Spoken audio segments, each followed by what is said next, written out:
Hi everyone, I'm Rincey and this is Rincey Reads. Today I'm going to be doing a book review on The Sundown Motel by Simone St. James. So this is a suspense slash horror kind of novel. It's a ghost story, and in this story you are following two different storylines.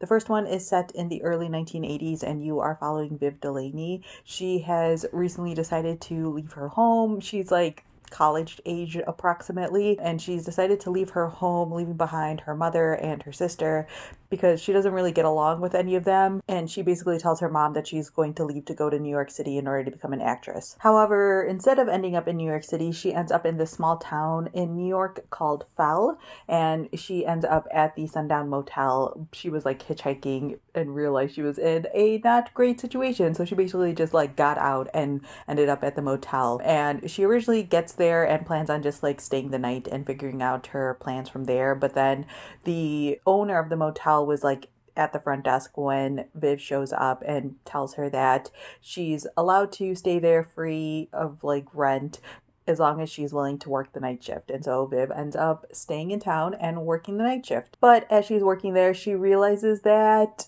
not everything is quite on the up and up at this motel in a variety of ways. Then one day she disappears. The other storyline that you're following here takes place in modern day. I think the date in here is like 2017, but basically modern day. And you are following this character named Carly. Carly's mom just recently passed away, and she has decided to head to Fell, New York to figure out whatever happened to her Aunt Viv. She didn't realize that she had this aunt until recently. Her mother never talked about her really, but she found out about this aunt and then realized that she had gone missing and no one really knew what exactly happened. And so she decides to head to Fell to figure out what exactly is going on. And once she gets there, she ends up basically becoming friends with a girl who lives in an apartment complex and also ends up taking the night shift job at the Sundown Motel. And while she is trying to figure out what exactly happened, 30 plus years ago,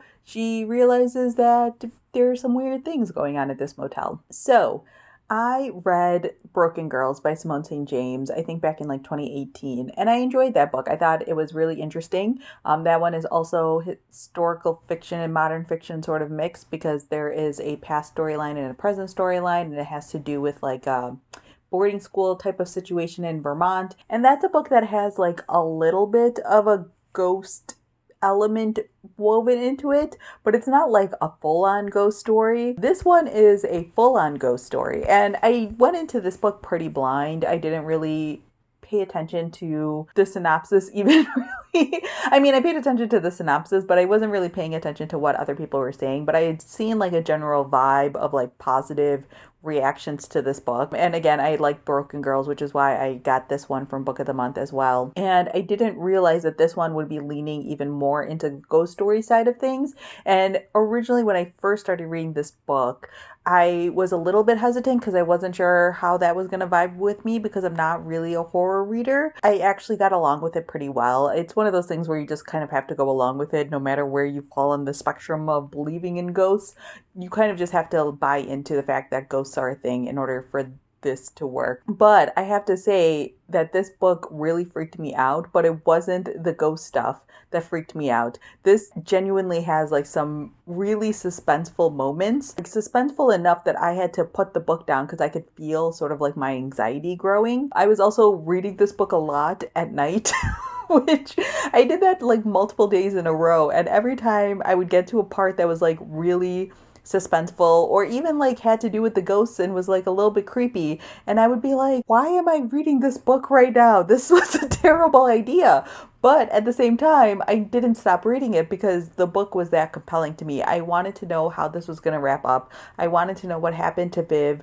I wanted to know what was going to happen to Carly, if she was going to survive all of the stuff that was going on. I just overall really enjoyed this book a lot. But I will say that it did give me a little bit of anxiety. So if you are in a situation right now where you can't really handle that extra anxiety, then maybe don't pick up this book. But if you can handle it / you are okay with it, then I think that this is like a really intriguing book. Obviously, like the ghost part of this story is sort of leading to this larger discussion. In my opinion, really good horror does this thing where it's basically like creating a space to make commentary on certain things in society. And I think that this book does that particularly well. It's not subtle by any means what it's trying to say here, but it does have to deal with the way that women are treated in our world. Both Viv and Carly are these young women who are living in these small towns, and the way that they're viewed or just ignored. There's a lot of discussion in here in terms of like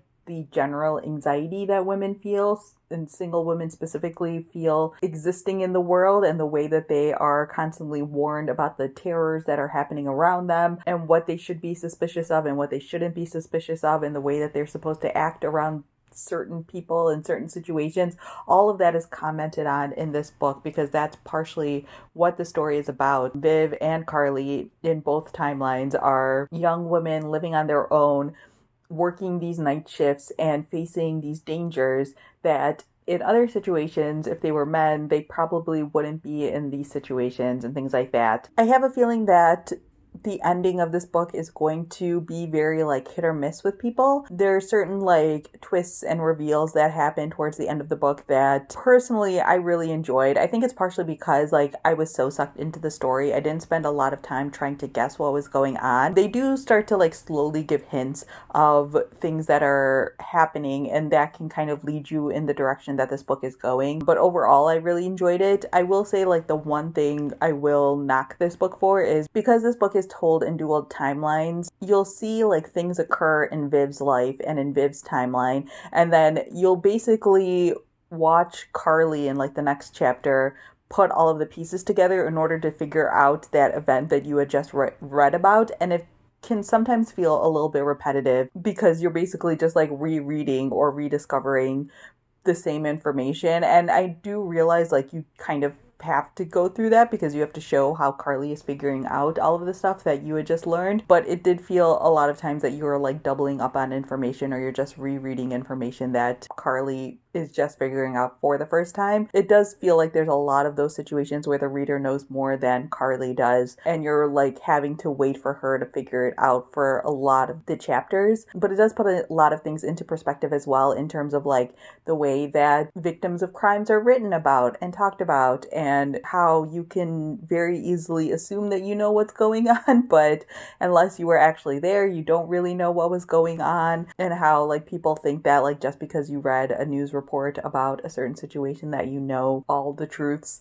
So it does provide a little bit of that contrast, but I can see like some people getting really annoyed of the fact of like having to see Viv go through something and having to like relive that exact same scene except through Carly's eyes. But yeah, overall, I gave this book a 4 out of 5 stars. I think this is the kind of like horror that I can handle because it's pretty grounded in reality, and the ghost parts and the horror parts felt very like in the background until it's like not really in the background anymore. So yeah, I feel like if you're someone who doesn't read a lot of horror, this is like a good borderline sort of book to dip your toes into the water if you are interested in reading some horror books, because this is really like suspense horror, and the ghost story part is like a good kind of in between of like true horror book. But I do feel like I should mention the fact that this book does get like scary and violent and intense at times. But yeah, I think for me, like the mystery in the 1980s storyline was like so fascinating to me that was really what compelled me. And the 2017 stuff or the modern day stuff wasn't quite as compelling to me, although I did want to see what had happened to Viv. But I found that like what Viv was doing in the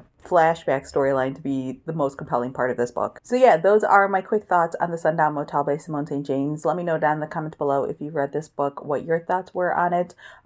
Or as always, if you have any questions about this book, feel free to leave that down in the comment section as well. So yeah, that's all I have for now. Thanks for watching.